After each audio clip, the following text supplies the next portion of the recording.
Saturday, the Senate actually voted on Don't Ask, Don't Tell. It passed through the House narrowly. Thank God we're in a lame duck session because, the Democrats had control of the Senate, which actually changed today, which is kind of shocking. So it's going to be a real tug of war because it's going to be very difficult to have a president that's a Democrat and having a House and Senate that is, the majority is Republican. So it's going to be very difficult. By the skin of our teeth, Don't Ask, Don't Tell finally passed. And now President Obama will be signing it into law, I guess, Wednesday.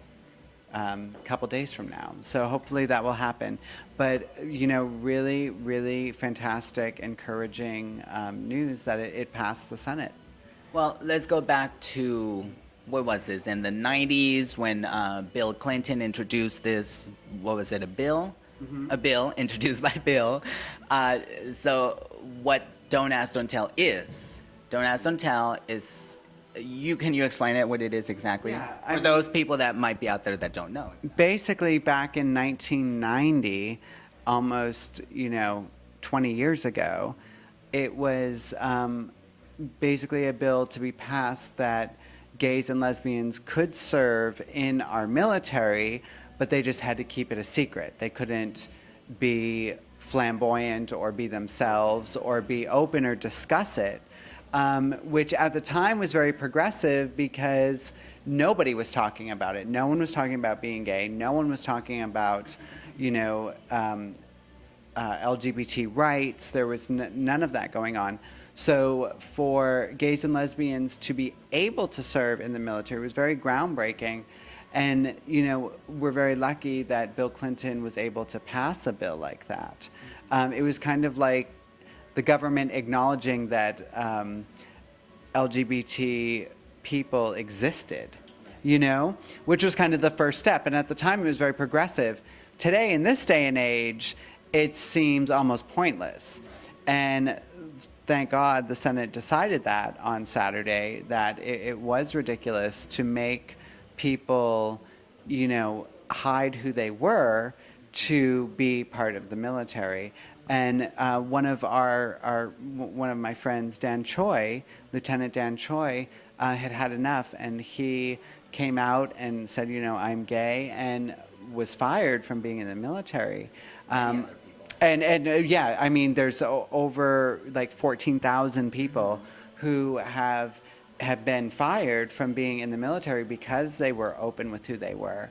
But Dan Choi was kind of the face of it and did a lot of publicity with it.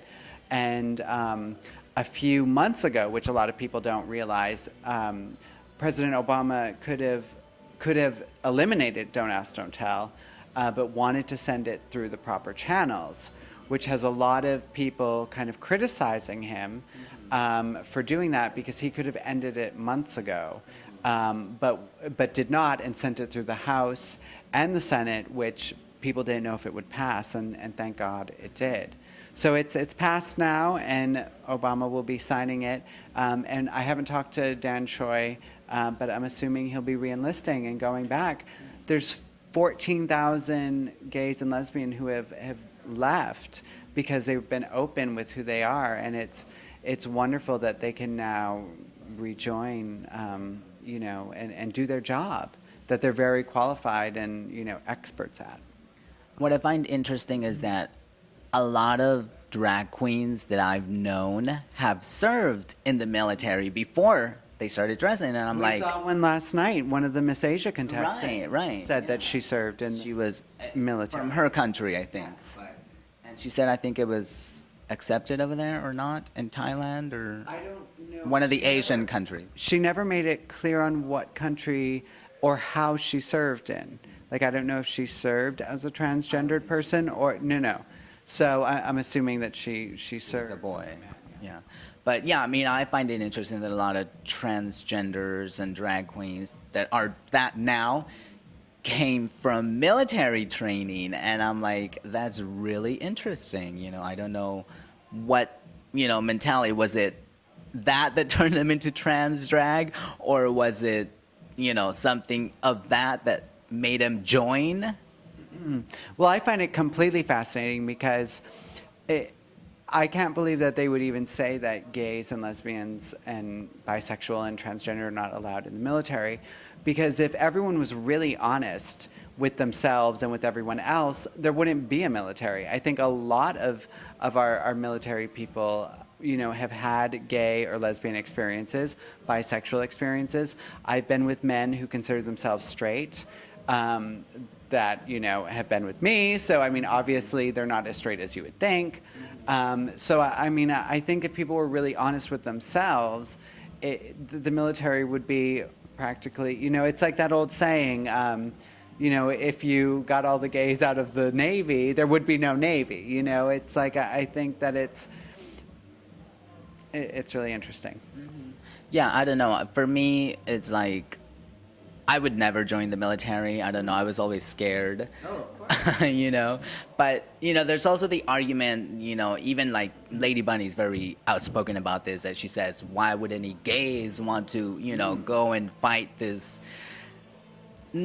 fake war or whatever that they're throwing at us? And it's like, I mean, it is true. Why would anybody want to be a part of that? But I guess some people, it's their thing and they want to be a part of the military, and they happen to be LGBT and they weren't allowed to, but now I guess they will be allowed to join. I am so thankful for every single military member that we have in this country, because there's so many of them that we no longer have to use selective service, which is a big concern for people, because all males have to register for selective service when they're 18.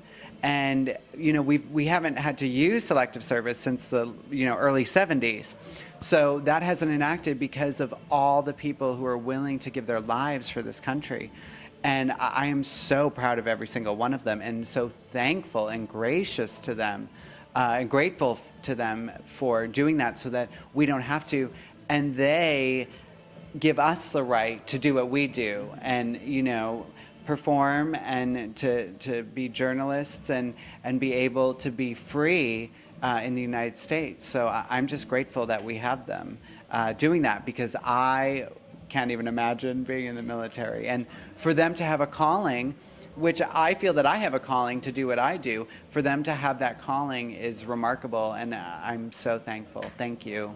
Yeah, definitely. Definitely thank you for them, because, it's because of them that we feel secure and safe in our country.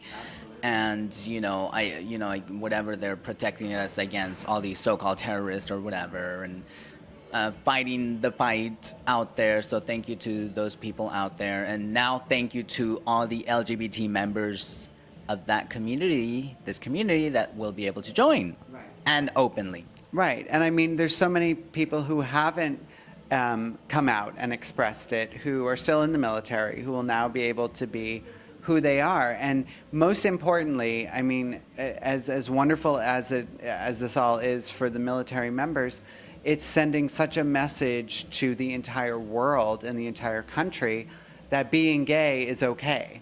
It's the first time where the government is kind of accepting the fact that being gay is okay and is normal and is all right and is an acceptable way to live.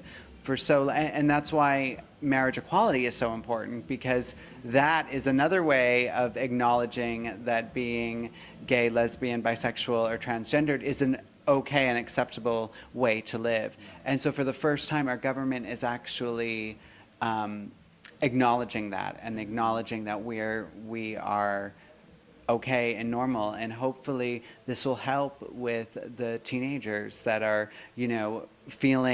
feeling not normal, and going to suicide as a drastic measure. So hopefully this is definitely the first step in really changing the world. So it was a very historic Saturday to go through this. Well, now I wonder how it's going to be now. I mean, it's going to be interesting to see how open some of these LGBT members are going to be. Because at first there's going to be that transitional period where, I'm sure they're not going to fly out of the closet and be like, woohoo. But, like, I guess little by little they'll start coming out, and hopefully, I mean, it's going to be interesting to see how open they're going to be, the LGBT members are going to be that are serving now.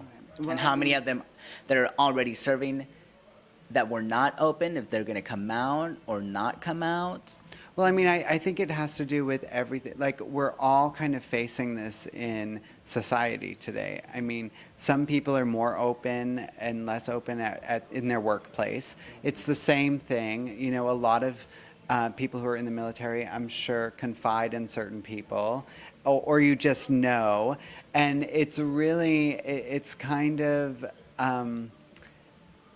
just theatrical at this point, because I think if you're serving in the trenches with someone, if you're working with them, if you're close to them, if you're friends with them, secretly, whether they're open about it or not, you kind of know. Like, I think most people can relate to that, you know, you kind of have an idea of what someone's sexuality is, whether they're open about it or not. So I think that, you know, they surveyed a lot of the military folks, and they were just like, it really doesn't matter, because I think most people kind of know, and they're kind of cool with it. Like, it's 2010, almost 2011, and it's like, yeah, I mean, 2011, and it's like, at this point, it's almost outdated. And it's like the people who are opposed to it, the Republicans that were opposed to it, at which some Republicans voted for it in the Senate, which was, you know, amazing, because it's just so far-fetched, is that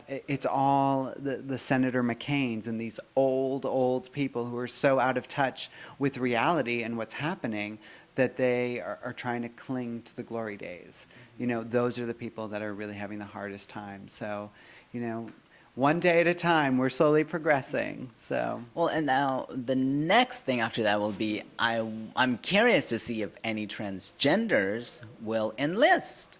I mean, I know there's got to be transgender individuals out there, like female to male especially. I think they would want to join, and then male to female.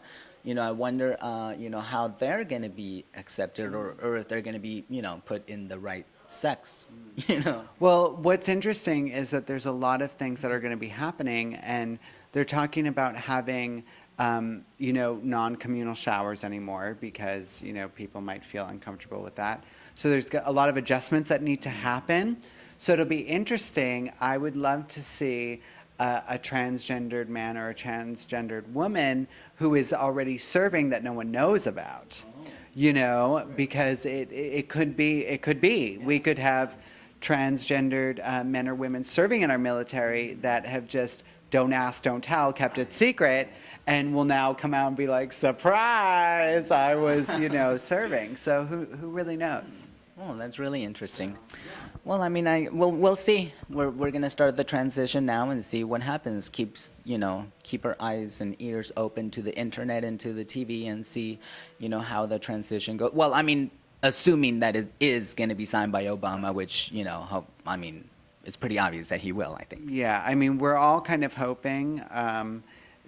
I mean, he's been very quiet about certain things and hasn't made a lot of stands on things. And I mean, at this point, he kind of has to. You know, I think a lot of people would be very upset if he didn't. But one of the things that, like I said, it's really a first step.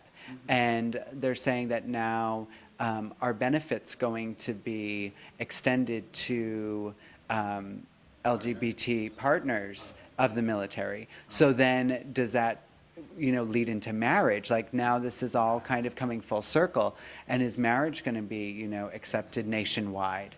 So there's a lot. It's a very important first step. So if you're part of the human race, essentially, I was going to say LGBT community, but if you're part of the human American race, this is a big step to civil rights and equality, which is fantastic. So I guess civil unions or gay marriages is the next thing. Legality, equality, we want it now.